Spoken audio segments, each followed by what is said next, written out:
أشهد أن لا إله إلا الله وحده لا شريك له وأشهد أن محمدا عبده ورسوله أما بعد فأعوذ بالله من الشيطان الرجيم بسم الله الرحمن الرحيم الحمد لله رب العالمين الرحمن الرحيم مالك يوم الدين إياك نعبد وإياك نستعين اهدنا الصراط المستقيم صراط الذين أنعمت عليهم غير المغضوب عليهم ولا الضالين الذين ينفقون أموالهم بالليل والنهار سرا وعلانية فلهم أجرهم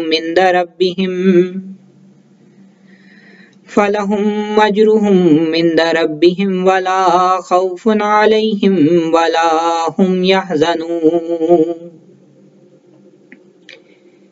اللہ تعالیٰ سورہ البقرہ کی آیت نمبر 275 میں مومنین کی ایک نشانی بیان کرتے ہوئے یہ فرماتا ہے، جو لوگ اپنے مال رات اور دن پوشیدہ بھی اور ظاہر بھی اللہ کی راہ میں خرچ کرتے ہیں، ان کے لیے ان کے رب کے پاس ان کا اجر محفوظ ہے، اور نہ تو وہ انہیں کوئی خوف ہوگا اور نہ وہ غمگین ہوں گے۔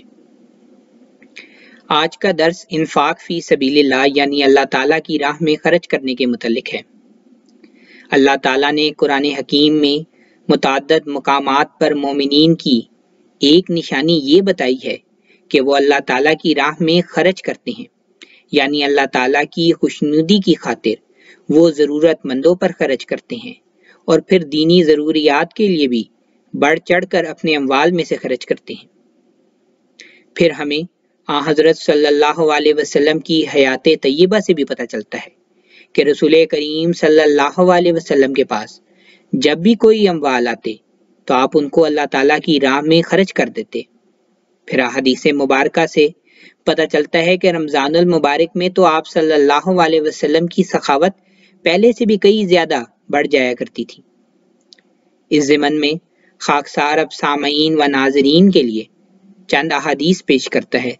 جن سے آپ صلی اللہ علیہ وسلم کی سخاوت کی ایک جھلک ہمیں نظر آتی ہے۔ اللہم صلی علی محمد وعلی آل محمد کما صلیت علی ابراہیم وعلی آل ابراہیم انک حمید مجید۔ اللہم بارک علی محمد وعلی آل محمد کما صلیت علی ابراہیم وعلی آل ابراہیم انک حمید مجید۔ عن ابن عباس رضی اللہ عنہ قال کان النبی صلی اللہ علیہ وسلم اجود الناس بالخیر وکان اجود ما یکون فی رمضان حین یلقاہ جبرائیل وکان جبریل یلقاہ کل لیلۃ فی رمضان حتی ینسلخ یعرض علیہ النبی صلی اللہ علیہ وسلم القرآن فاذا لقیہ جبرائیل کان اجود بالخیر من الریح المرسلہ۔ کہ عبداللہ بن عباس رضی اللہ تعالیٰ عنہ نے کہا کہ نبی کریم صلی اللہ علیہ وسلم کی سخاوت اور خیر کے معاملے میں سب سے زیادہ سخی تھے۔ آپ صلی اللہ علیہ وسلم کی سخاوت اس وقت اور بھی زیادہ بڑھ جاتی تھی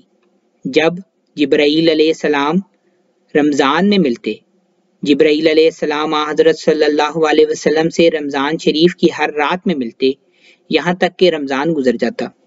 نبی کریم صلی اللہ علیہ وسلم جبرائیل علیہ السلام سے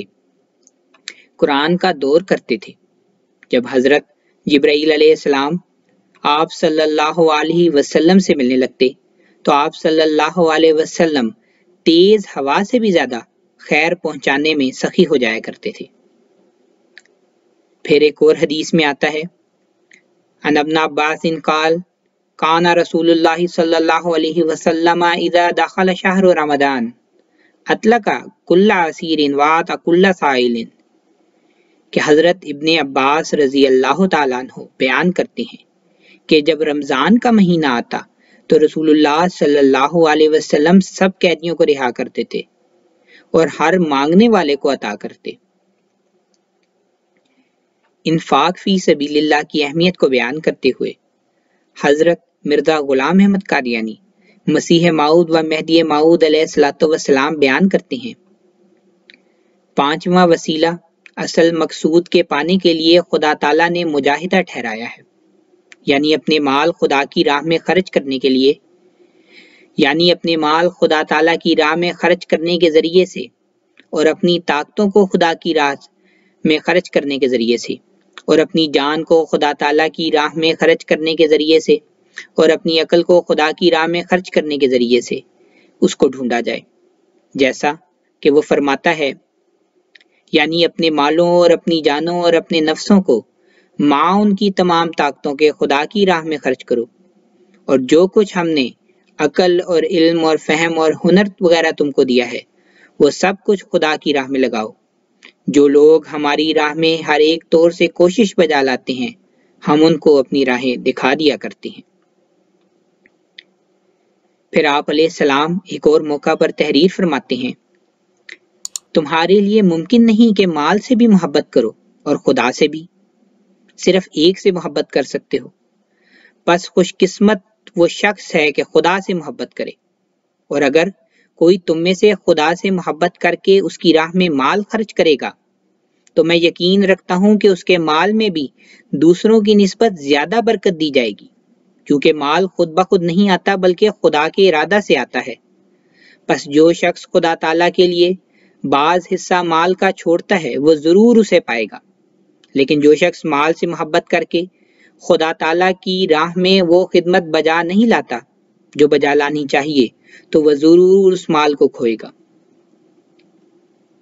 इसी बात की मजीद तशरीह हजरत अली रजी अल्लाह ताला अन्हु और हजरत हसन रजी अल्लाह ताला अन्हु के एक मकालमा से भी होती है। इस वाकया का जिक्र फरमाते हुए हजरत मुस्लिह माऊद रजी अल्लाह ताला अन्हु बयान करते हैं, हजरत हसन ने हजरत अली रजी अल्लाह ताला अन्हु से एक सवाल किया कि आपको मुझसे मोहब्बत है? हजरत अली रजी अल्लाह ताला अन्हु ने फरमाया हाँ। हजरत हसन रजी अल्लाह ताला अन्हु ने फिर सवाल किया कि क्या आपको खुदा ताला से भी मोहब्बत है? हजरत अली रजी अल्लाह ताला अन्हु ने फरमाया हाँ। हजरत हसन रजी अल्लाह ताला अन्हु ने कहा, तब तो आप एक रंग में शिर्क के मुर्तकिब हुए। शिर्क इसी को कहते हैं कि खुदा ताला के साथ उसकी मोहब्बत में किसी और को शरीक बना लिया जाए। हजरत अली रजी अल्लाह ताला अन्हु ने फरमाया, हसन मैं शिर्क का मुर्तकिब नहीं हूँ, मैं बेशक तुझसे मोहब्बत करता हूँ, लेकिन जब तेरी मोहब्बत खुदा ताला की मोहब्बत से टकरा जाए तो मैं फौरन उसे छोड़ दूंगा। बस रमजानुल मुबारक में अल्लाह ताला की राह में अपने अमवाल खर्च करने के मुतल्लिक निहायत ताकीद आती है। इसी मन में हजरत खलीफतुल मसीह खामिस सय्यदहुल्लाह ताला मिनल अजीज बयान फरमाते हैं, बस रमजान की बरक़ात से फैज़याब होने के लिए अल्लाह ताला की राह में खर्च करना भी एक जरिया है। इसलिए हजरत सल्लल्लाहु अलैहि वसल्लम की सुन्नत पर अमल करते हुए इस तरफ भी तवज्जो देनी चाहिए। अमवाल की कुर्बानी भी तज़किये नफ्स के लिए ज़रूरी है। अल्लाह ताला हम सबको तौफीक दे कि रमज़ान की बरकतों को समेटने वाले हों और हमारे रोज़े हकीकत में अल्लाह ताला का तकवा इख्तियार करने के लिए हों, और फिर ये बरकतें हमेशा हमारी ज़िंदगियों का हिस्सा बन जाएं। जो कमज़ोरियाँ हैं इस रमज़ान में दूर करें, दोबारा कभी पैदा न हों और हमेशा अल्लाह की बख्शिश और रहमत और प्यार की चादर में लिपटे रहें। व आखिरु दावाना अनिल हम्दुलिल्लाहि रब्बिल आलमीन।